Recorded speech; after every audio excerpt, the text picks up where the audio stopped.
अक्सर गली में देखा जाता है, रोडों पे देखा जाता है कि साइकिलों के ऊपर बहुत ज़ोरों शोर के साथ टेप लगी होती है और गाने सुन रहे होते हैं।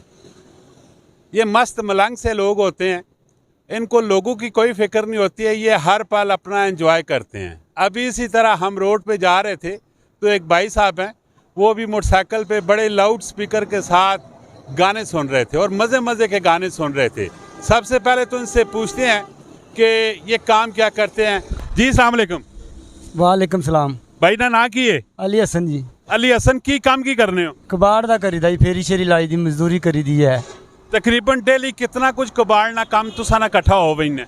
जी 2-3 हज़ार दी ना की दिहाड़ी ला ली दी विचों, मजदूरी पेट्रोल स्टोल पा के ना ते 2-3 हज़ार रुपये दिहाड़ी कट ली दी आराम नाल। रहने किथे हो? जी टैक्स ले रहने हैं जी।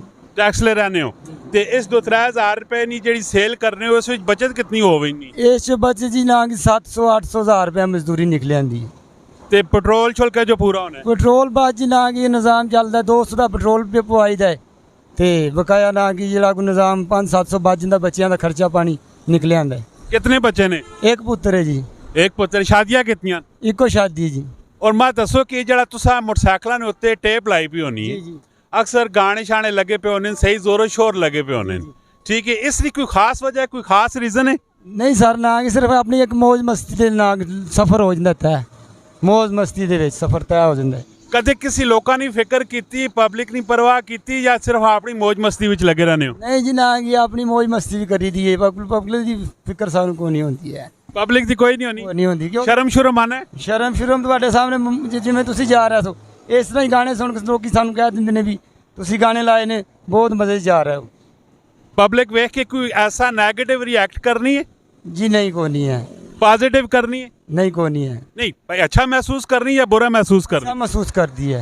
खुश होने? जी जी, खुश होंगे। चिर भाई इंसान का पता लग पैंदा ना कि मैं ये काम पे करना, ये अच्छा काम है कि बुरा काम है, पब्लिक ना रिएक्शन की आनी पैनी? ज्यादातर कोई की रिएक्शन आई है? ज़्यादातर लोग अच्छे ही कहते हैं, ना कि गुड बाय ना करते हैं। नाल अंगूठा मार देने क्या जो मारने? Good bye. Good bye? जी जी, गुड बाय। अच्छा जरा लाओ ऐसा स्पीकर किथे लगे ने? ए थल्ले लगे जी। अच्छा स्पीकर पक्के। इसने नाल कोई टेप लाई भी की लाया है? टेप लाई पई है जी। नहीं टेप, सॉरी टेप ते नाल तुसा कोई बैटरी रखी भी एक्स्ट्रा? बैटरी नाल मोटरसाइकिल स्पेयर होंदी है जी। वो किथे लगी भी? अंदर मोटरसाइकिल टैंकी टैंकी टापे दे विच होंदी है।